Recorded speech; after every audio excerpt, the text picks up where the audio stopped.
우와, 이거 뭐야 이게?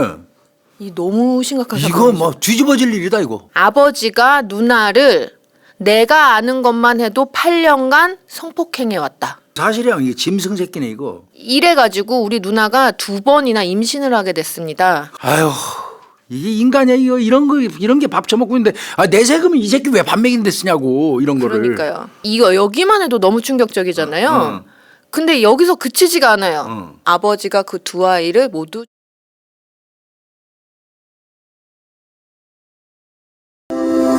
예, 오늘은 우리 홍 박사님이 준비한 그 네. 진술 분석인데 네. 제목이 그 집의 은밀한 비밀. 예, 맞아요. 정말. 집집마다 은밀한 비밀이 있는 집이 다 있나요? 비밀이 파헤쳐 볼까요? 네. 때는 2010년 2월이었어요. 2010년 2월. 예, 지금 이제 이 가족들이 모두 다 이제 지내고 있기 때문에 이제 뭐 이제 정확한 지역은 피할게요. 예, 충청도 소재의 한 경찰서 민원실에요. 예. 신고가 접수가 돼요. 어. 근데 신고자가 20대 남성이었거든요. 20대? 근데 신고 내용이 너무나 충격적인 거예요.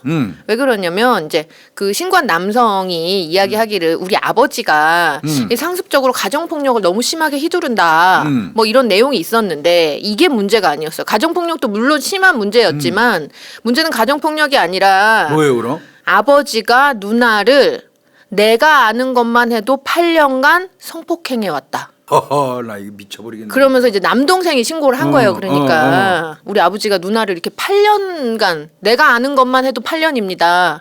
그 기간 동안 이게 사실이야, 이게 짐승 새끼네 이거. 그쵸. 이거 여기만 해도 너무 충격적이잖아요. 근데 여기서 그치지가 않아요. 이래가지고 우리 누나가 2번이나 임신을 하게 됐습니다. 이것도 기가 찰 노릇이잖아요. 근데 또 여기서 끝나는 게 아니고요. 더 충격이 남았어요. 더 충격. 누나가요 임신한 아이를 집에서 다 2번 다 출산을 했는데요. 오메. 출산을 했다는 거예요 심지어. 낳았다는 거야? 예. 그럼 지 애네? 그렇죠. 그런데 아버지가 그 두 아이를 모두 죽였습니다. 우와, 이거 뭐야 이게? 이 너무 심각하죠. 이거 뭐 뒤집어질 일이다 이거. 그쵸. 예, 이 말이 사실이라면 이거는 이건 야. 그쵸. 그러면 이제 동생 남동생이 20살짜리가 그걸 신고했다면 예. 이거 뭐 헛소리도 아닐 거고 정신질환도 아니라면. 네, 그렇죠. 그래서 그 왜 이제야 8년 그렇지, 동안 왜 했는데 그동안 놔뒀다가 이제 신고했냐 이랬더니 저기요 지금도 우리 엄마랑 우리 누나는 이 사건을 신고하지 못하게 하고 있어요. 왜? 왜냐하면 이거 신고해봤자 한 뭐 1, 2년 이렇게 안에 만약에 아빠가 구속됐다가 출소해서 나오면 분명히 해코지를 할 거다. 엄마하고 누나가 그렇게 생각한대. 예, 그러니까 신고하면 우리가 더 힘들어질 수 있으니까 그래서 버텨왔다. 하지 말자 이러면서 버텼다는 거예요. 근데 이제는 자기가 생각하기에 도저히 못 참겠다. 이건 정말 아니다 싶어서 사실이라면 뒤늦게라도 신고한 건 정말 잘한 거예요. 예, 그래서 신고를 하게 됐다라는 거예요. 와, 뭐 이런 거지 같은 경우도 다 있어 이거. 이거는 너무나 이제 황당한데 그럼 이제 신고자인 남동생이 이제 뭐라고 진술을 했는가? 이 사건 이제 접수되고 나서 다 조사를 받았거든요. 가족들이 전부 다. 그러니까 엄마, 아빠, 다 받겠지. 남동생, 누나 이렇게. 다 받겠지. 예. 그럼 이제 신고자인 남동생의 진술이 어떤지 한번 보자고요. 이렇게 이야기를 해요. 2002년경이었대요. 2002년경. 그러니까 지금 현재는 다른 집에서 사는데 그때는 그 이전에 이사하던 집에 다른 집에 전 집에서 살았다. 그 집에서. 네, 그 전 집에서 아버지가 누나를 성폭행하는 것을 내가 직접 봤다. 이때 엄마도 봤다.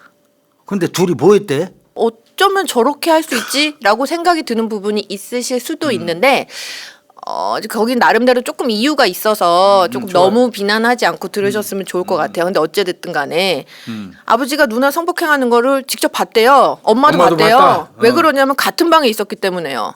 다 한꺼번에 자고 있었구나. 단칸방에서 살았대요. 그래가지고 다 같이 4명의 가족이 이제 잠을 자고 있는데 맨 처음에는 아빠가 이렇게 누나 몸을 만지는 것 같았대요. 그런데 누나가 이렇게 좀 막 반항을 하니까 막 때리더니 성관계를 결국은 했다라고 이야기를 하고 이게 처음 이제 그 성피해에 대해서 이야기를 하고 그리고요 그 이후에도 아버지가 누나를 지속적으로 성폭행을 계속해 왔습니다. 사실 누나는 남자 만날 시간도 없고요. 우리 누나가 아버지가 누나를 못 나가게 해요. 그렇기 때문에 누나가 다른 남자를 만나는 사람이 없었어요. 참나 이런 씨. 그런데 누나가 결국은 아버지한테 피해를 당하면서 20살이 되기 전에 고3 때쯤 처음 임신을 했었고요. 그로부터 한 2년 정도 지나가지고 또 누나가 임신을 했었습니다. 첫 번째 아이를 낳은 거는 제가 보지는 못했어요. 근데 두 번째 출산하는 건 제가 직접 봤습니다. 이렇게 진술을 하고요. 출산할 때 부모님이 다 있었대요. 그리고 부모님이 직접 애를 받았다라고 이렇게 남동생이 이야기를 해요. 그리고 낳은 아이를 아버지가 검정 봉지, 그 비닐봉지 까만 거 있잖아요. 그걸 가져와서 넣고 주먹으로 막 때려서 죽였다. 이 짐승이 사람 새끼야 이 새끼고. 이게 너무 충격적이죠. 아씨. 그리고 엄마는 아이한테 이불을 이렇게 씌웠던 걸 내가 봤다. 응. 그리고 나서는 그 죽은 아이를 부모님이 집에 있던 삽을 가지고 와가지고 묻은 것 같다. 1시간 정도 어디 가서 이거 묶고 온 거네. 네, 갔다 왔다. 나 묻는 것은 보지는 못했다. 이제 이렇게 남동생이 진술을 하고요. 애를 죽인 거는 아버지고요. 엄마는 아빠가 같이 묻으러 가자고 하니까 이제 어쩔 수 없이 따라간 것 같아요. 이렇게 이야기를 하고. 기가 막혀 말이 안 나온다. 근데 교수님 이제 2번 출산 얘기했잖아요. 근데요 1, 2년 지나가지고 누나가 또 임신한 거를 제가 또 봤어요. 아 참나 이거. 그러니까 세 번째 임신도 있었다라는 얘기를 남동생이 해요. 갖고 아버지가 너무 무섭고 후환이 너무 두려워서 내가 신고를 못했었는데 어차피 이렇게 참는다고 바뀌어지는 게 없으니까 이제 더 이상 못 참겠다 해가지고 신고를 하게 된 겁니다. 이게 사실이라면 이거 정말 와 나 이거. 그래서 숨이 턱턱 막히죠 교수님. 야, 이런 진짜 일이 이게. 있었다라고 한다면 아. 그럼 이 누나요 피해 여성이요. 누나 이 집 딸. 이건 모래 당사자나. 뭐라고 이제 진술을 하는지 남동생이 처음에 신고하고 나서 약 열흘 정도 지나가지고 이제 경찰에 최초 진술을 해요. 그러면서 이야기하기를 자신이 중학교 2학년이었대요. 그때 여름이었고 밤이었는데 지금 집 말고 예전에 살던 그 집에서 제일 처음으로 성폭행을 당했다. 자고 있었는데요. 갑자기 이제 막 아빠가 몸을 만지더니 강간이 진행이 된 거고. 아까 본 대로네. 예, 당시 엄마랑 남동생이요 한 방에서 같이 자고 있었기 때문에 알고 있을 거예요. 남동생 진술과 일치하는 거죠. 심지어는요 교수님 이거 2010년 2월에 신고됐다 했잖아요. 그럼 가장 첫 피해는 그렇고 이제 마지막 피해는 최종 언제냐라고 피해. 했더니 이 동생이 이때 신고한 이유가 있었어요. 왜 그러냐면 그러니까 조사 받기 전으로부터 일주일 전에도 집에서 또 강간을 당했다라는 거예요. 그러니까 근래까지 이어진 거고. 그러니까 남동생이 봤을 때 이렇게까지 하는데도 또 아직까지 계속 저러네 이렇게 하니까 이제 못 참고 신고를 한 것 같아요. 갖고 이제 며칠 전이었다. 며칠 전 저녁이었다. 지금 사는 집에서도 또 강간 당했다. 내가 아버지니까 그냥 참고 지내온 거다. 그냥. 이런 새끼가 무슨 아버지야 이게 확 그냥. 에이. 그렇죠. 그래서 총 내가 3번의 임신 경험이 있습니다. 그 여기에 대해서 그랬잖아, 이렇게 얘기해요. 2번은 출산했는데 살해를 한 거고, 그러니까 없앴다라는 표현을 쓰더라고요 여성은. 그다음에 3번째는 이제 지웠다라는 표현을 낙태 수술 받았다는 얘기네. 이렇게 해요. 그러면 낳았으니까 애들 성별은 다 나올 거 아니야. 알아요. 애기들. 첫 번째가 아들, 두 번째가 딸이었대요. 그리고 아이를 이제 그럼 혹시 사산한 건 아니냐? 이제 낳았을 때 그거 생존해서 그거 굉장히 중요해요. 살아 있을 때 죽이면 살인이지만 예, 사산한 사산은- 애를 죽이면 살인 그건 살해는 아니니까. 성립이 안 되니까. 근데 이렇게 얘기하죠. 아니 아이 낳았을 때 아이는 살아 있었고요. 그런데 아빠가 아이를 죽여서 제가 막 울었어요. 이런 얘기도 하고요. 첫 번째는 자기가 19살 겨울 때였대요. 요 출산 때요. 이때 아버지가 술을 먹었다고 해요. 그리고 이제 엄마가 이제 산통이 진통이 오니까 엄마가 아이를 받아줬고 첫 번째 아이는 검정 봉투에 담는 걸 본인이 봤다라고 이야기를 하고요. 근데 비닐에 넣어서 때렸는지는 잘 모르겠다. 동생은 그렇게 봤다고 그랬는데. 못 봤다 그러고. 근데 제가 봤을 때는 이불을 덮어놔서 아마 숨을 못 쉬어서 죽은 거 아닌가 이렇게 생각이 들어요. 이게.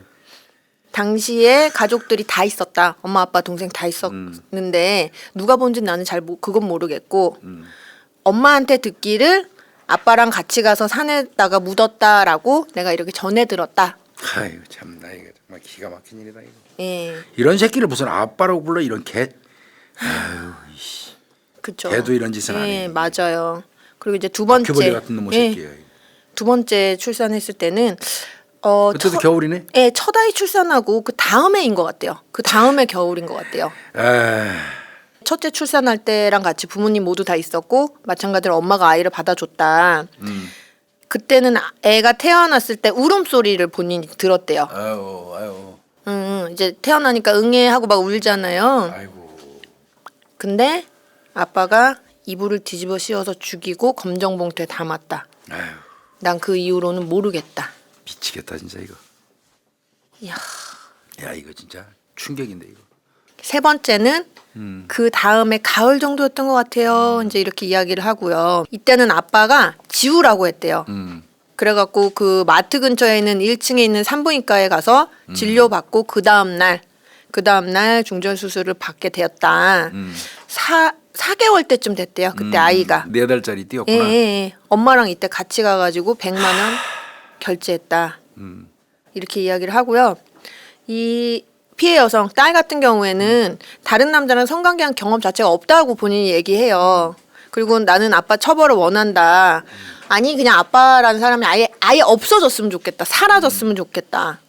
왜 그러냐 이렇게 했더니 내가 성폭행 당하는 것도 너무 힘들고 돈도 안 벌어오고 엄마도 너무 힘들게 하는 것 같아서 그냥 이 사람이 이렇게 어쨌든 이렇게 됐으니까 없어졌으면 좋겠다 아예. 이런 건 죽여버려야지. 이렇게 살아서 뭐해 이런 새끼는. 이렇게 이야기를 엄마 해요. 뭐라 그래 엄마. 엄마, 예, 목격자 이제 예, 엄마는 뭐라고 하느냐. 사실 딸이 중학교 다닐 때부터 성폭행 당한다는 사실을 알고 있었대요. 나 이거 이 엄마 이거. 알고 있었고 며칠 전까지도 성관계하는 걸 사실 봤다.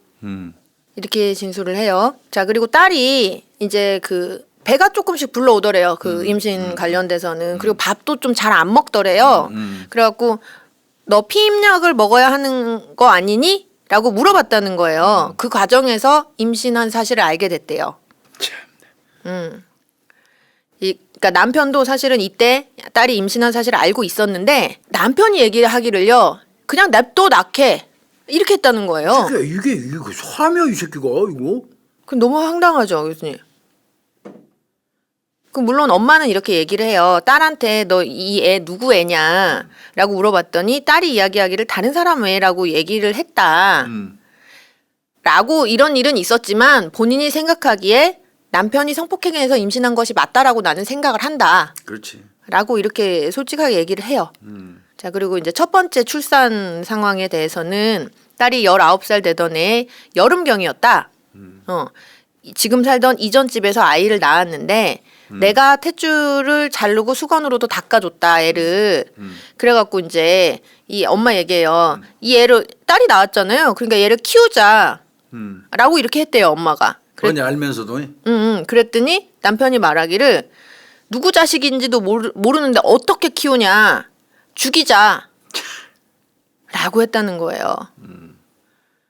그래서 이제 아이를 이제 죽일 때 그 남편을 막 말렸대요 본인이 막 말렸는데 너 나랑 같이 안 하면 너 죽어 너까지 죽을래? 막 이렇게 이제 했다는 거예요. 갖고 이제 이때 아이가 목을 졸려서 숨을 쉬지 않았고 죽어서 이불로 덮어뒀다 애를. 그리고 이제 애가 사망하기 전에 울었나 봐요. 우니까 시끄럽다고 주먹으로 남편이 애를 막 때렸대요. 아들이 본 거랑 똑같네. 예. 그래서 이제 아이가 이렇게 사망을 하니까 옷 같은 걸로 이렇게 아이를 싸가지고 광 같은 데다가 뒀다가 다음날 저녁에 봉지에 넣어서 집 앞에 있는 마당 나무 밑에다가 묻었대요. 이게 이제 이 첫 번째 출산 관련된 진술이고, 자 이제 또 두 번째 출산 있잖아요. 그로부터 한 1, 2년 후인 것 같은데 하여튼 딸이 또 애를 낳았다. 그래서 요때는 딸한테 이제 물어봤대요. 너 생리를 왜 안 해? 너 생리 안 하니? 라고 물어보니까 생리를 안 한다 그랬대요, 딸이. 그래갖고 이 테스트기를 사서 검사를 해봤더니 그게 임신이었다는 거예요. 딸이 이제 출산하던 날 본인이 일을 가야 되던 날이었대요. 그래갖고 엄마 일 갔다 올게라고 했더니 딸이 못 가게 했대요. 엄마 오늘 나 아이가 나올 것 같아, 왠지. 엄마 가지 마, 이렇게 했다는 거예요. 그래가지고 이제 안 가고 곁을 지켜주다가 새벽에 출산을 했다는 거고요. 첫 번째와 마찬가지로 이 엄마가 애를 받아갖고 태출 자르고 수건으로 닦아주고 했대요. 근데 요때는 집안에 이 남편이 없었대요. 집에 없었대. 그래가지고 애기 다 낳고 나서 전화해가지고 이 우리 딸이 애를 낳았다라고 알려줬대요. 그랬더니 한 2-3시간 정도 지나가지고 술 먹고 집에 들어왔다는 거예요. 근데 이 남편이 이제 집에 들어왔을 때 애가 이제 막 태어나갖고 한참 이 순간 울 거 아니겠어요. 그러니까 막 울었대요. 그러니까 이제 이 엄마는 또 키우자고 했대요. 우리가 키우자. 라고 했더니 또 똑같이 부모도 모르는 애를 어떻게 키우냐. 죽이자. 또 이렇게 했다는 거예요. 그래갖고 고무줄을 가지고 오라 그랬대요. 남편이. 이 엄마한테 고무줄을 가지고 오라고 해가지고 이 엄마가 방에 있던 검정 고무줄 있잖아요. 검정 고무줄. 그 검정 고무줄을 갖다 줬대요. 그랬더니 남편이 아이 입을 묶고 거꾸로 들었다 막 내려놨대요. 애를. 이 새끼 똑같이 해야 될 놈이네 이거. 그러니까 애가 껄떡껄떡 이런 숨 넘어가는 소리가 들리고 꿈틀꿈틀 거리더라는 거예요. 그래서 이불로 덮어놨대요. 이불로 덮어놓았을 때도 이제 엄마가 이불로 덮었다는 건데 요때도 이 남편이 얘기하기를 막 고무줄로 묶고 애를 이렇게 거꾸로 들어서 막 이렇게 했다는 거잖아요. 그렇게 하면서 나 혼자 해? 막 하면서 소리를 들렸다는 거예요. 이 엄마한테. 그러니까 엄마가 이제 마지못해 이렇게 애를 받아갖고 놓고 이불을 위에 이제 씌웠다라는 거예요. 이 두 번째 아이도 다음날 검정 봉지에 넣어서 전에 묻었던 같은 자리, 첫째 묻었던 같은 자리에 깊이 파서 묻었다는 거예요. 이거 사람 아니야 이 새끼 이거. 그래서 지금은 이사를 했잖아요. 이 사건 날 때는 전집이고 그래서 지금 사는 집으로 이사 오기 며칠 전에요. 집 마당에 묻었던 애들을 꺼내서 다시 딴 데로 갖다 묻었구나. 뒷산에다 다시 묻었대요. 발견될까봐. 예. 집 근처에서 한 30분 정도 걸어가면 나오는 곳에다가 묻었는데 남편이 말하기를 이 집에서 우리가 이제 이사 나가면 새로 들어오는 사람이 걸릴 수도 있으니까. 걸릴 수도 있으니까 옮기자 이렇게 했대요. 밤중에 옮겼다고 이야기를 하고요. 이제 비닐봉지 각각 비닐봉지 싼 거 아니겠어요. 그래서 꺼내 보니까 막 썩는 냄새가 심하게 나고 물컹하고 그러더래요. 그래서 다른 데다가 옮겨서 묻었다라는 거고. 열받네 이거. 그래서 이제 세 번째 아이는 남편이 지우라고 해서 병원 가서 수술했다는 거예요. 본인이 같이 갔다고 얘기를 하고요. 그래서 이제 이 엄마는 이렇게 얘기해요. 아이를 낳았을 때 본인이 계속 키우자고 했대요. 그래서 그럼 우리가 못 키우겠으면은 아기 키우는 곳에 갖다 주자, 데려다 주자. 라고 했는데 남편이 그 말을 이제 묵살했고 남편이 그렇게 얘기했대요. 집에서 애를 낳게 하라고. 죽이려고. 응. 그리고 딴 데서 낳으면 애 못 죽이니까. 티가 나고 그러니까. 그리고 이 애는 내 애 아니다. 다른 놈 자식이다. 이렇게 남편이 얘기를 했대요. 그러니까 죽여야 된다라고 이렇게 얘기를 했다는 거고. 그리고 이런 얘기도 해요. 딸이 임신했을 때 남편이요. 배 나온 거 티 못 나게 안 나게 큰 옷을 입히라고 나한테도 얘기했었고 그래서 실제로 딸이 큰 옷을 입고 다녔고요. 밖에도 못 돌아다니게 했대요. 이 새끼 아주 나쁜 놈의 새끼야. 근데 이제 성적 도구인 거야. 이게 여기서 엄마가 이런 얘기를 해요. 밖에 나가게 못한 이유는 나는 잘 모르겠다. 뭘 몰라. 그러니까요. 교수님 이 대목에서 조금 이상하죠. 어머니가 사실 뭐 어떤 정신장애나 지적장애 판정을 명확하게 받은 건 아닌데 그런 약간 정신 능력이 조금 미진하고 미흡한? 그럴 수도 있어요. 예. 이 새끼 뭐라 그래요? 이 새끼 이 예. 바퀴벌레 같은 놈의 새끼. 이거 똥덩어리 새끼 이거. 뭐라고 하냐면요. 남동생은 신고하고 바로 한번 이제 진술서를 썼고요. 10일 정도 지나가지고 또 조사를 받았거든요. 근데 이 10일 정도 지나서 조사받을 때 이 집안 식구들 4명이 온 사람들이 다 같이 이제 조사를 받은 건데 같은 날 조사를 받은 거죠. 그러니까 이 조사에서 이 애비라는 인간이 몇 번이나 딸내미 임신시켰냐 이렇게 물으니까 그건 모르겠는데요. 이렇게 얘기를 하고요. 한다는 얘기가 이거밖에 없어요. 딸이 임신을 했었는데 병원에 가서 중절 수술을 했다고 나한테 얘기한 적이 있었다. 그건 뭐 마지막이잖아. 요것만 얘기해요. 요것만. 요 같은 날 조사 받았을 때 난 난 내 딸이 몇 번 임신한지도 막 모르겠고 뭐 언젠가 한번 딸내미가 그 낙태했다라고 나한테 그렇게 얘기했던 적만 있다. 그러니까 몰랐다라는 거야 자기는. 나쁜 놈의 새끼야. 일주일 후에 재수사를 했어요. 재조사를 했거든요. 딸 강간한 거 인정 안 해요? 요때 인정해요. 요때. 아, 이때 요때 성폭행 혐의를 인정해요. 그랬는데 다만- 그걸로 인해서 임신한 거는 안 해요. 아, 그거 내가 임신시킨 거 아니라는 거야? 아이를 살해한 사실도 인정 안 해요. 그건 뭐 증거가 다 있는데 뭐. 예, 그럼 이제 요때는 성폭행 혐의만 인정을 하는 거잖아요. 이거랑 관련돼 가지고도 기가 막힌 변명을 하는데요. 딸이 10대 때였대요. 처음으로 성관계를 맺었다라고 이야기를 하는데 겨울로 넘어가는 때였던 것 같다 이렇게 이야기를 하는데 그 왜 그랬느냐 도대체 딸한테 이렇게 했더니 딸한테 안 좋은 소문이 들렸대요. 그래서 그 얘기를 하다가 이제 내가 확인해 본다고 그러던 과정에서 그렇게 된 거래요. 뭔 확인을 해봐? 그러니까 딸이 청소년 보호소에서 지냈었는데 요맘때 요 처음 성폭행했을 때 딸을 데리고 오는 길에 본인이 물었다는 거예요. 너 남자랑 뭐 자고 다니냐 이렇게 했어 안 했어 성관계 했어 안 했어 이렇게 막 묻고 따지고 이렇게 하는 과정이 있었대요. 그러다가 천연지 아닌지 자기가 한번 확인을 해보겠다. 이거 그냥 확 아우 진짜 이거 이 새끼를 뭐라고 욕을 해야 돼? 라면서 성관계를 하게 된 거다라는 거예요. 이게 이제 안 좋은 소문이 남자랑 뭐 자고 다닌다 이런 거를 자기가 확인하는 과정에서 진짜냐 아니냐를 확인하려고 성관계를 했다는 거예요. 이런 쳐 죽일 놈의 새끼 이런 게 인간이라고 태어나가지고 이게 말도 안 되는 소리를 하고 그것도 심지어 교수님 그렇게 성관계 끝내고 나서 이걸 뭘 자랑스러운 얘기라고 하는지 모르겠어요. 자기가 딸한테 너 했구만. 그 전혀 아니라는 소리네. 네, 이렇게 했더니 딸이 아무 소리도 안 했대요 이때. 네. 그래서 이렇게 이야기를 하다가 3일 뒤에 또 조사 받았거든요. 그랬더니 그때는 이렇게 얘기를 해요. 딸이 순순히 응하지 않았다. 딸이 거부했다. 딸이 못하게 하는데도 내가 그냥 한 거다라고 인정을 그러니까 해요. 강간했다 이거지. 네. 그러면서도 또 이런 얘기도 해요. 자기가 했을 때 딸이 처녀가 아니었대요. 피가 안 났다고. 이런 거지 새끼가 이런 새끼가 다 있어 이런 게. 이게 완전 이런 게 정- 인간이라고 예, 밥 예. 처먹고 살아. 이거 진짜 사람 어? 새끼가 이런 게 아닌 밥을 거죠. 처먹고 살아. 얼굴에 뒤집어 쓰고 인두껍을 쓰고. 그렇죠. 그래서 이제 조사 때 이렇게 얘기해요. 자기가 임신 사실을 정말 몰랐다.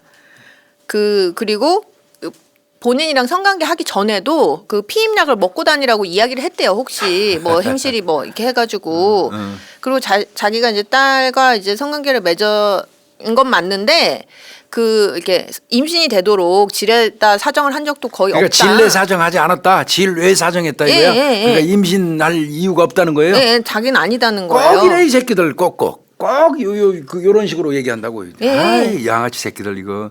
그리고 또 이런 얘기도 해요. 언젠가는 딸이 한번 배가 불러와가지고 내가 임신한 사실을 알게 된 적이 있다. 그래서 병원 가서 수술하라고 내가 했던 사실이 있다. 네. 요 3일 뒤에 조사에는 요거에 관련돼 가지고 자기가 불안하기도 했대요. 자기 아이일 줄도 모르고 해서 그래서 중절 수술 하라고 했다만 진술하는 거예요. 그리고 딸이 성인이 될 무렵쯤에 회사 다니면서 유부남을 만났었다. 그래서 너 그렇게 하고 다니다가 유부남 만나고 다니다 임신하면 어떻게 하려 그러냐라고 하면서 피임약을 먹으라고 한 적도 있다. 아주 가지가지하네 이 새끼. 예. 집에서 딸이 애 낳는 거 본 적이 내가 아예 본 적도 없다. 딸이 배가 불러 있는 거를 본 적도 없다. 임신해서 출산한 사실을 전혀 모른다. 3일 뒤에 뭐래 또? 3일 뒤에 뭐라 그러냐면 너 말고 다른 가족들은 다 다 그렇게 똑같은 얘기하는 얘기를 거예요. 한다라고 했더니 아니요. 그 가족 3명이에요. 저를 모함해가지고 지금 이렇게 얘기하고 있는 것 같아요. 왜 그러냐면 어쨌든 딸은 저한테 성폭행을 당했잖아요. 그리고 아들 같은 경우는 사실은 아들이 여자를 만나가지고 아이를 낳았었는데 자기가 호적에 못 올리게 했대요. 그거에 대한 그 감정 아이를. 때문에 그런데? 예, 그것 때문에 감정 때문에 그런데 그리고 부인 같은 경우에는 부인이 뭔가 얘기를 했을 때 아내가 무슨 얘기하고 이렇게 했을 때 살면서 다 자기가 이제 좀 반대하고 그래서 감정이 말을 있다? 안 들어주고 이래갖고 감정이 있다는 거예요. 꼴값 잔치라네 이 새끼. 그러면서 또 이런 주장도 해요. 자기가 다른 지역에 나가면 막 몇 개월씩 일을 하고 오는 그런 일을 했대요. 그래서 언젠가 그렇게 한참 집을 몇 개월 비웠다가 돌아와 보니까 딸이 뭐 그런 상태였다고 막 이렇게 주장을 하기도 해요. 진짜 천벌을 받아도 이거 이런 건 살으면 안 돼. 살아 있으면 안 돼. 이런 것들은. 그렇죠. 그래서 이제 이렇게 진술 조사에서 나타난 내용이고요. 그 외에 확인되는 이제 사항들을 보면은 산부인과 소견서를 이제 보면 임신한 흔적이 발견이 된다라는 나오죠, 뭐 소견이고, 이건. 그다음에 자궁경부에서 출산한 흔적도 나타나고, 그다음에 이렇게 배가 많이 불러오면 살이 늘어나서 터지잖아요. 살 터지잖아. 예, 예. 그 흔적도 지금 다 발견이 돼요. 그리고 아까 왜 세 번째 아이는 이제 중절 수술을 했잖아요. 그래서 유산 승낙서가 있었어요. 그래서 그것도 확인이 되고, 예전에 살던 집이요. 지금 살던 집 말고. 이사하기 전. 네, 아이 매장했던 그 장소 수색을 해봤는데 발견되지 않았어요. 아이 사체. 네, 그 집 마당에서 이제 30분 정도 거리에 옮겼다고 야산으로 했잖아요. 옮겼다고 그랬잖아요. 예, 예. 거기에 이제 수색을 해봤는데 발견은 못 안 찾았구나, 됐고요. 그거. 그래서 이제 최종적으로 범죄 사실을 정리를 해보자면 10년에 걸쳐서 지속적으로 아버지가 딸을 수해 강간했다. 첫 번째. 그리고 아버지와 어머니가 부부지간인데 공동하여 주거지에서 각각 두 번 죽였지. 예, 두 차례에 걸쳐서 강간으로 출산한 영아를 분만한 직후 살해한 다음에 매장. 사체를 매장해서 유기했다. 맞지. 이 혐의예요. 그래서 이제 검찰 단계에서 이게 인지면담이랑 시신만 찾았으면 깔끔하게 끝날 건데 좀 꼬였나 예, 보다. 맞아요. 이제 진술 분석이 의뢰가 됐거든요. 이게 어렵습니다. 그렇죠. 맞아요. 영아 막 갓 태어난 애 요만하거든요. 진짜 주먹만 해요. 얘를 죽여서 비닐봉지 넣어가지고 어딘가에다 갖다 묻었다면 다 이렇게 그냥 금방 흐물흐물하게 해가지고 다 자연으로 부패해서 예. 그냥 자연으로 돌아갔을 수 있어요. 다만 비닐봉지쯤 묻었다면 그 비닐봉지를 찾을 수 있다면 좋을 것 같은데 그걸 그러게요. 또 못 찾죠. 산에 어느 어디, 장소 정확한 예. 지점을 잘 모르면 거기다 이게 수년 답할 수도 전에 없고, 그러니까요. 있었던 거라. 이게 이런 게 애로 있죠. 그래서 이제 인지면담이랑 진술 분석이 의뢰가 됐어요. 그래서 인지면담에서는 이제 첫 번째 출산 장면, 두 번째 출산 장면, 그다음에 성폭행 있었던 것도 입증이 돼야 되니까 최초 피해. 중학교 2학년이라고 특정을 했잖아요. 그래서 최초 피해 상황 이제 이렇게 돼가지고 구체적인 진술을 확인을 했어요. 이제 먼저 출산이랑 관련해서요. 일단 출산이 두 번 있었는데 교수님 두번 있었잖아. 유사한 장소에서 유사한 방식으로 출산하고 영아 살해가 이루어졌잖아요. 그렇기 때문에 이게 진술이 섞일 가능성이 있었거든요. 그래갖고 이제 특정할 수 있는 각각 첫 번째, 두 번째를 날짜를 예, 예. 명확하게. 그리고 그 상황도 그렇지. 아무리 비슷해도 좀 다른 게 뭐가 있었을 거니까 맞아요. 그런 진술 확보에 굉장히 주력을 했어요. 그리고 또 특히 이제 사건 특성상 이 딸 피해자가 죄의식을 좀 느낄 수 있을 법한 내용이잖아요. 그러면 그렇기 때문에 이제 진술을 확보하는 과정에서 이런 민감한 질문 내용이 됐을 때는 굉장히 신중하게 이게 접근을 하는 모성. 예, 모성 관련돼서 그런 게 조심해야 돼요. 예, 그런 것들을 했고 사실 기존의 진술은 이런 거예요. 두 번의 출산 당시 다 분만할 때 너무 고통이 커가지고 정신이 없어서 난 잘 모르겠다. 애 어떻게 했는지. 예, 예. 근데 그럴 법 하긴 하잖아요. 그러니까 사실 인지면담을 할 때 이제 조금 포커스를 맞췄던 부분이 뭐냐면 아마 이제 출산을 했다 그러면 누워 있었을 누워 상황이 있었겠죠. 굉장히 많잖아요. 그렇기 때문에 제대로 눈으로 뭔가 보기는 어려울 수 있어요. 귀는 들을 수 있잖아. 귀는. 맞아요. 그래서 귀로 들리는 것들 혹은 그렇지. 아이가 만약에 이렇게 출산한 아이가 뭐 촉감이라든지 뭐 이런 것들 이런 다른 감각 정보들이 있는지 좀 확인이 필요했거든요. 그랬는데 이 딸 같은 경우에는 시각적인 묘사 이외에도 출산 당시 들었던 소리 그다음에 출산에 따른 촉각. 왜냐면 지금 이 아빠는 출산한 것 자체를 난 모른다 이렇게 하니까 그러니까 실제로 출산 그 당시에 했는지 그때 했는지 여부를 출산해보지 않은 사람은 모르잖아요. 그렇죠. 그러니까 예, 출산을 해본 사람의 경험이 그대로 나오는지 여부를 보는 거죠. 네, 맞아요. 네, 이런 구체적인 내용을 상당히 자세하게 진술을 했고요.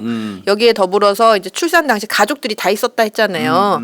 그래서 자기가 이제 보고 알았던 가족들의 동선, 가족들이 행동, 어디 있었는지. 예, 이런 것들에 대해서 그리고 나는 어디에 있었고 이런 것들을 굉장히 자세하게 진술을 했어요. 그러니까 출산 직전과 출산 도중과 출산 직후에 다른 가족들의 위치나 모습, 행동 이거에 대해서 굉장히 구체적인 내용을 진술을 했단 말이에요. 그러다 보니까 이거는 겪지 않고서는 이 정도 진술을 하기는 어렵다라고 이렇게 본 거고요. 또 이제 두 번째 성폭행 사건과 관련해서는 이제 첫 번째 피해로만 특정을 했어요. 그러니까 교수님 이 사건에서 재판 받을 때요 범죄 일람표의 범죄가 40몇 건이 넘어요. 그렇지. 걔가 기억나는 대로 해서 이렇게 시기만 뭐 2월 특정된 중순경 뭐 한 9시경 뭐 이런 식으로 아마 했을 거예요. 그러니까 이제 그거가 좀 내용이 혼재되었을 가능성이 굉장히 많기 때문에 맞아요. 이제 첫 피해로 특정을 해갖고 살펴보기로 했거든요. 근데 최초 피해 때는 너무 아버지한테 가족들이 다 같이 자고 있는 상황에서 뭐 기억이 안 날 수가 없어요. 그렇죠. 네. 그런 어떤 독특한 내용이 강렬하게 나타날 수 있을 거다라고 봤어요. 그래서 예상이 못한 상황에서 어떤 정서 맞아. 그때 느꼈을 갑자기 아버지가 지랄했으니까. 그런 내용들을 굉장히 자세하게 이야기를 해요. 그리고 여기에 더불어서 같이 다른 가족들이 있었을 때 그 가족들이 있음으로 인해서 느낄 만한 정서, 막 이런 거를 굉장히 구체적으로 진술을 했어요. 그래서 이제 둘 다 신빙성이 있다라고 봤고요. 이 새끼 회부됐죠 재판에. 네, 이렇게 해서 이제 재판에 회부가 됐어요. 그 제목은요, 적용된 제목은 아버지 어머니 다. 둘 다. 엄마는 당연히 처벌받아야 돼요. 네네. 저 유기도 같이 하고 죽이는 것도 자기 옆에서 도와줬잖아요. 네, 맞아요. 그래서 이 아버지 같은 경우에는 이제 친족 관계에 의한 강간, 그다음에 살인. 그다음에 어머니는 살인 방조. 이렇게 이제 해당이 됐고요. 이 지금 보면은 10여 년 동안 매달 평균 1에서 3회 가량 지속적으로 딸을 강간했다. 그러니까 한 달에 한 적어도 한 번부터 3번 정도는 꼭 딸을 건드려서 강간했구만. 예, 10년 동안요. 짐승 새끼 이런 거 돼지지 않나 이거. 이런 거 천벌받아서 돼지해야 되는데 이런 거. 그래서 범죄일람표에서 그게 특정되는 것만 47회네요. 이건 죽일 놈의 새끼 이거. 그렇게 하고 첫 번째, 두 번째 출산한 영아 2명을 각각 살해했다. 그래서 첫 번째 같은 경우는 피해자가 아들을 분만하자 그 자리에서 양손으로 목을 조르고 몸을 때린 이후에 검은 비닐봉지에 넣어서 숨을 못 쉬게 하고 계속 때려서 살해했다. 이게 무슨 닭 잡느냐고 다. 그러니까요. 이게 인간이냐고. 이게 이런 게 어떻게 인간의 탈을 쓰고 살아 이거. 이런 새끼는 진짜 그 즉시 그냥 바로 사형시켜 버려야 되는데 이거. 맞아요. 아이씨. 그리고 두 번째는 피해자가 딸을 분만하자 그 자리에서 양손으로 영아의 목을 조르고 고무줄로 목을 감아 숨을 못 쉬게 하는 등의 방법으로 꽉 매놓으면 꾹꾹 저거 그렇게 야 애기를 죽이는 방법도 정말 잔인하네 이 새끼. 그렇죠. 예. 아 이게 인간이야 이게. 이 새끼 어떤 천벌을 받으려고 이런 새끼가. 자, 어머니 같은 경우에는 살인 방조 혐의였잖아요. 방조지 뭐 이거. 그래서 아까 그런 방법으로 이제 아버지가 아이를 사망시킬 때 살해할 때 남편에게 검은 비닐봉지를 가져다 주는 방법으로 범행을 용이하게 함으로써 사람의 살해를 방조했다. 에휴, 첫 번째. 똑같습니다. 두 번째는 남편에게 고무줄을 가져다 주어 그 범행을 용이하게 함으로써 방조했다. 두 번째. 재판 결과요. 지금 이 아버지라는 이 애비라는 인간이 주장하는 건 이렇게 이야기해요. 자기는 애 낳을 능력도 없고요. 애 낳을 능력 없는 새끼가 그 짓 할 능력은 있는 모양이지. 그러게 말이에요. 상놈의 새끼가 아주. 그 딸이 애를 낳은 사실 자체가 없어요. 그러니까 내가 살인 행위를 저지른 그런 범죄를 행한 게 없는 거예요라는 이런 황당무계한 주장을 해요. 그러니까 이제 재판부는 이렇게 이야기를 하죠. 직접 목격한 3명의 가족들이 조금씩 엇갈리는 부분은 있다. 그렇지만 그러니까 조금 엇갈린다는 게 시기나 시기지 뭐 중순경 뭐 며칠 경 그거니까. 약간 그 뭐 순서 여건 뭐 이런 건데 다 주요 취지는 일관된다. 상습적으로 성폭행해서 임신했고 2회에 걸쳐서 출산했고 목을 조르는 등의 행위로 피고인이 살해를 했고 이건 변한 게 없는 거예요. 불변이지. 그리고 이제 세 사람 모두 이런 얘기를 해요. 태어난 아이의 성별. 그렇지. 처음엔 남자, 둘째는 딸, 여자. 범행 도구. 그다음에 범행이 일어난 계절, 방법. 그다음에 그 범행 당시 그 엄마 아빠가 주고받은 대화. 이런 것들을 구체적으로 묘사를 하고 있는데 그런데 자세히 보면 이들이 이렇게 경험하지 않은 얘기를 구체적으로 묘사할 정신 능력이 있어 보이지 않는다. 교묘하게 말을 만들 수는 없지 없죠. 오히려. 예. 그렇게 얘기를 하는 거예요. 그걸 감안을 하면 너무나 이들의 진술이 구체적이다라는 거고. 아 이건 출산흔적으로 금방 의사한테 보이면 나오는데. 그렇죠. 예. 자궁경부에 출산 흔적이 있다. 금방이에요. 산부인과 데려가면 금방 나와요. 맞아요. 그리고 엄마 같은 경우에는 이 사건이 어쨌든 사건화가 되고 나서 국민신문고에다가 글을 올렸는데요.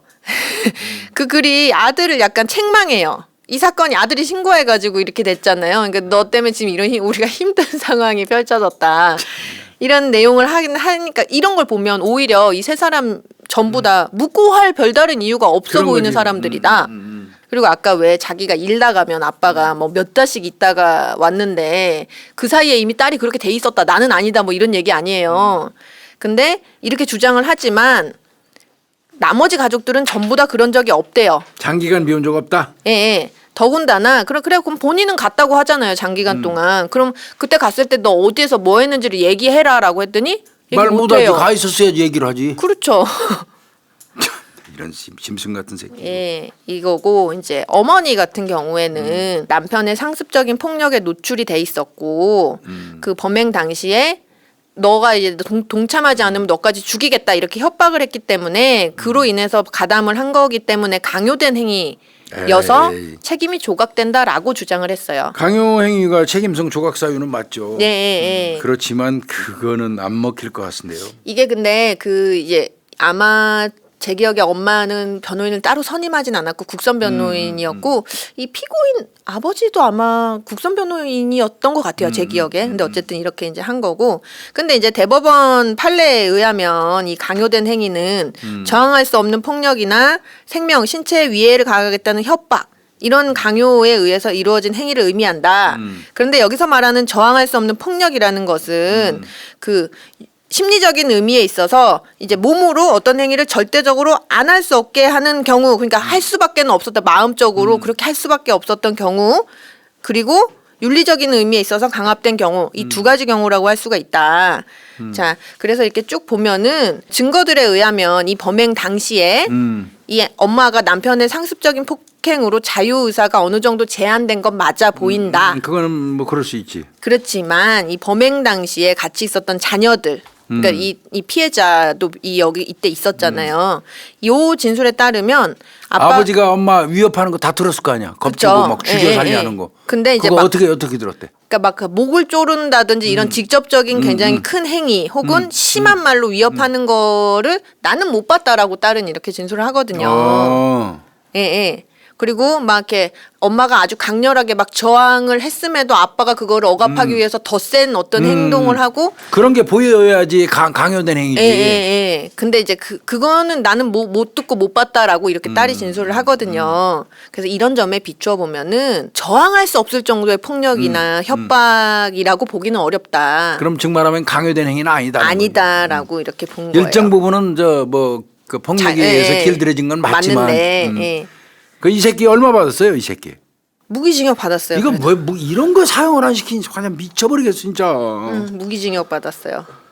아휴 이거 진짜. 무기징역을 이제 내린 거 무기징역 그다음에 10년간 위치 전자장치 그다음에 준수사항 같이 내렸는데요. 피해자의 의사에 반해서 접근하지 말 것. 무기징역으로 사는 새끼인데 뭐 이제 맞아요. 언제 겨 나오면 피해자한테 접근할까봐 그런 예, 거구만. 예. 보호관찰소 성폭력 치료 프로그램 40시간 이제 이렇게 됐는데 굉장히 비난을 했어요. 재판부도 친부로서 보호하고 양육해야 될 지위에 있었음에도 그 자녀가 지배하에 있다는 그 사정을 이용해서 지속적이고 반복적으로 강간하는 등 독자적인 인격과 감정을 가진 인격체로 대우하지 않았고 성적인 욕구를 맞아.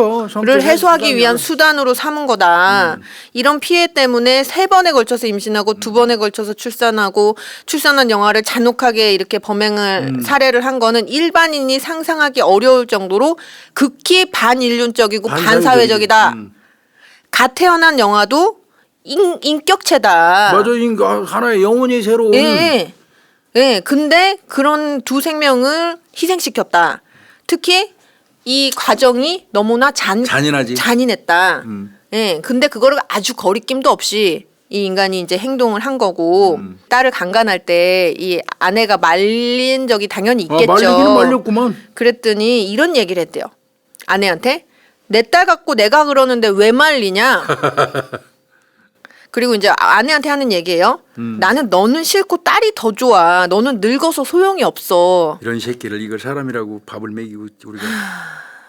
이런 말을 했대요. 이게 전혀 죄의식도 없고 딸을 강간하는데도 죄책감도 안 가졌다라는 거죠. 그리고 이제 이 피해자가 겪을 그쵸? 피해가 너무나 고통이 심하다. 그렇지. 예. 그리고 얘가 전혀 이제 반성이 없다. 뭐냐면 수사기관이나 법정에서 주장하기를 동의를 얻어서 했다는 거예요. 딸한테 동의를 얻었대. 못 덤비니까 딸이. 못 덤비니까. 그거를 막 어필을 했어요. 그러니까 안 덤비면 동의한 거야 이 새끼는. 지 무서워서 꼼짝도 못하니까. 예. 그리고 내가 이렇게 한 행동도 얘가 지금 딴 남자 어떤 놈이랑 막 나 이 자고 소리가 제일 구역질나. 다니는 그런 소문이 있어서 내가 확인해 보려고 그런. 그러니까 천연지 아닌지 확인해 보려고 했다는 거 아니야? 예. 아니 막 속이 메시거려 이 소리 듣는데 그냥 아유 막 그냥 그 때리고 자리에서 싶죠. 주먹으로 그냥 아유 이게 인간이야 이거 이런 게 밥 처먹고 있는데 내 세금은 이 새끼 왜 밥 먹이는 데 쓰냐고 이런 거를. 그러니까요. 거기다가 교수님 이런 주장도 했어요. 재판 과정에서 그 이제 딸 아들 있잖아요. 피해자랑 남동생. 걔네가 자기 친자식이 아니래요. 아주 가지가지 오는구만. 진짜 가지가지 하잖아요. 그 이런 점을 보면 엄벌에 처할 필요가 있다. 근데 왜 사형을 안 내리느냐 하면서 이제 맨날 하는 얘기 있잖아요. 맨날 뭐 늘 하는 레파토리. 예, 뭐 궁극의 아주 형벌이고 극히 예외적인 형벌이고 뭐 정당화될 수 있는 특별한 사정이 없는 한 내릴 수가 없고 막 이런 얘기들을 어쨌든 이게 또 승질나 아유 그 얘기도. 예, 해요. 그래서 뭐 근데 이제 조금 이 아버지 같은 경우도 왜 나머지 가족들이 약간 정신 능력이 좀 미진하다라고 했잖아요. 근데 이 피고인 같은 경우도 조금 그런 점은 있긴 있었어요. 이게 뭐 심신미약이나 뭐 이런 정도는 아니긴 한데 살짝 좀 그런 것들이 떨어져서 재판부도 이거를 적시를 했어요. 판결문에. 피고인이 가지고 있는 마술적 사고와 마술적 망상이 사고는 뭐야? 망상이 그러니까 이제 막 막 환상, 상상 막 이런 것들 있잖아요. 이게 이제 아주 극심해지면 조현병이라고 할 수 있겠지만 그 정도까지는 아닌 거예요. 근데 좀 이상한 생각을 하는 건 맞는 거죠. 그래서 그런 거에 조금 영향을 미친 것 같다. 뭐 요런 점을 적시를 해놓기도 해요. 얘가 그러나 저러나 얘가 이제 보면은 극형인 사형에 처하는 것은 다소 가혹한 면이 있어 보인다. 너는 살면서 평생 속지 않은 마음으로 살아라 이러면서. 이게 속죄하려며 지금 하는지 보면. 모르겠어요. 이렇게 해서 어머니는 얼마 받았어요? 어머니는 징역 1년 6월에 집행유예 2년이요. 이게 장량감경 해가지고 집행유예를 준 건데 남편이 지속적으로 폭행한 거 사실이고 또 협박에 반항하지 못했던 거고 그것 때문에 이 사건 범행에 가담한 측면이 있는 점. 그다음에 딸이요. 딸이 피해자가 처벌을 원치 않아요. 엄마는 처벌 원치 않겠죠. 이런 점을 창작을 해서 집행유예가 나왔어요. 와 이거 진짜 오늘 스트레스 받으시죠? 나도 사건 여러 가지 하지만 진짜 오늘 승질 엄청나네 이거 보면. 이런 거를 사람이라고 밥 처먹고 살아야 되나 이런 거 나 진짜 정말요. 너무 열아불르네 이거. 오늘 제일 화나네 이거. 내가 진짜 듣는 중에 막 교수님 많이 안 하셨죠? 얼굴이 후끈하게 죽는 거로 죽겠네 아주. 정말. 아이고 이거 저 준비하면서 우리 홍 박사님도 고생 많이 했겠네 이거. 저도 스트레스 받았어요. 이 사건 저 자문 받아갖고 의뢰 받았을 때 굉장히 화났겠네 이거 하면서. 그쵸. 화나는 사건이죠. 야, 이 새끼는 결국 무기징역으로 끝난 그런 받았고요. 사건이네요. 예. 근데 하여튼 이 새끼가 사형이 안 된 게 너무 약올라요. 하고 그죠. 어린애들 그 죽이는 방법 그 볼 때는 막 가슴이 벌렁벌렁하네요. 너무 이게 사람 아니에요 이거. 진짜 어떻게 인간의 탈을 쓰고 이렇게 행동할 수 있는지 모르겠어요. 가슴이 벌렁벌렁하네. 내가 여러 개 다룬 진짜 근데 정말 사건 다루고 사람 시신 많이 봤지만 요만한 애들 사건 다룰 때는 너무 고통스러워요. 맞아요. 예. 그게 엄청 트라우마예요. 그게. 저도요. 부검 데리고 갈 때도 너무 힘들어 진짜. 아이 사건은요. 아이 사건 요만한 거 부검할 때 그 메스도요. 메스가 아시다시피 이렇게 껴가지고 하는 거잖아요. 그때 그 메스 요 조그만한 걸로 애기 그 부검할 때 옆에서 보면 그냥 무너져 내려. 맞아요. 근데 이 애 살해하는 그 방법 진짜 우리 구독자님들이 이거 구체적으로 들어도 상관없을래나 모르겠네. 너무 충격이 너무 충격이라 받으실 수도 있어요. 막 속상한데 좀 화나네요. 네. 이번 주 우리 홍 박사 진술 분석은 이렇게 마치게. 근데 무겁습니다 이거 진짜. 마음이 무거운 채로. 나 이거 얘기 들으면서 막 죽겠더라고 아까. 맞아요. 교수님 머리가 유독 지끈지끈 아파요, 지금. 힘들어하셨어요. 네. 맞아요. 고생하셨습니다. 예. 감사합니다.